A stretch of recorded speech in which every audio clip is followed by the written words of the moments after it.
Universidad del Valle de México, la globalización mexicana del año 2021, un año de pandemia, por el estudiante Javier José Rodríguez Vallejo.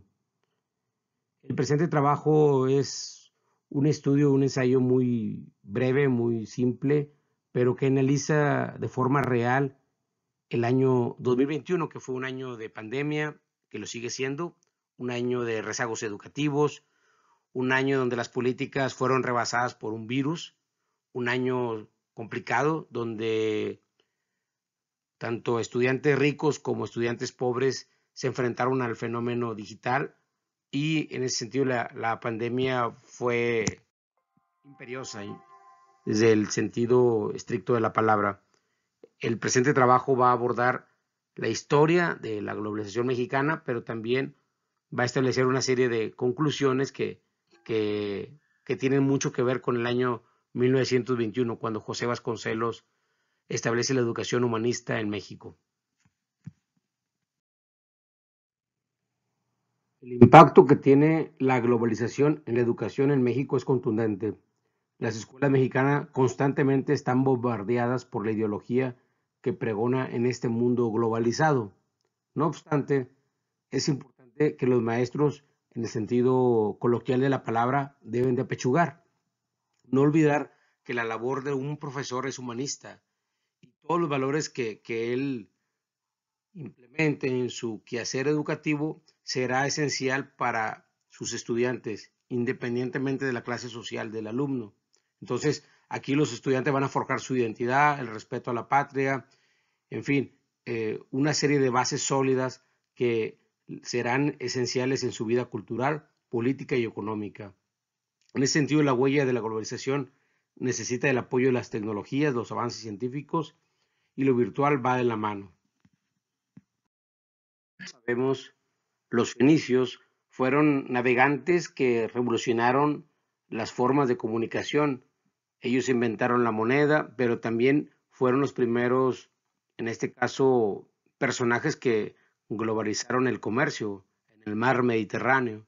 Entonces, en ese sentido, yo creo que tanto maestros como alumnos, haciendo alegoría a los fenicios, pues deben ser actores, protagonistas, críticos de las políticas educativas. Como lo hemos comentado, el estudiante debe desarrollar sus habilidades creativas, estar actual a los cambios que trae la globalización y el impacto debe servir para crear modelos de análisis que fortalezcan el modelo económico que impera en los discursos de los gobiernos y el estudiante del futuro debe estar formado con ese perfil humanista que reclama una sociedad. Los organismos internacionales en la toma de decisiones eh, por parte del gobierno mexicano en materia de educación siempre debe ser de apoyo. Tanto la UNESCO como la OCDE deben de tener como principios la calidad y dicho principio debe buscar que las sociedades se enriquezcan en conocimientos, en lenguaje, en cultura, en sabiduría, en una serie de retos que demanda la educación. ¿Consideras que el sistema educativo mexicano responde a los objetivos educativos globales? No.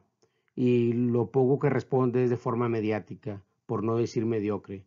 Hay una desigualdad en los países ricos y en los países pobres, en las escuelas rurales y en las escuelas de la ciudad. Desde tu perspectiva, ¿en qué podría mejorar el sistema educativo mexicano? Yo creo que es un gran reto que va a enfrentar el nuevo gobierno mexicano que encabeza Morena y Andrés Manuel López Obrador. El año 2021 va a ser un año crucial en la política educativa porque PISA va a evaluar la educación en México y de ahí se van a determinar grandes decisiones importantes.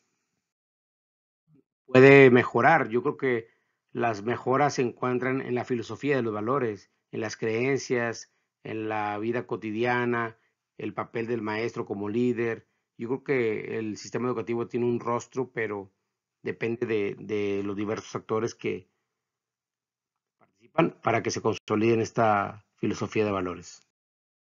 Las escuelas y el tercer mundo es un concepto un poco polémico, pero aquí lo importante es que se recuerden un poco las palabras del filósofo griego Platón, que era un idealista, y aquí en este idealismo se pretende que los alumnos que no pierdan los sueños y los retos.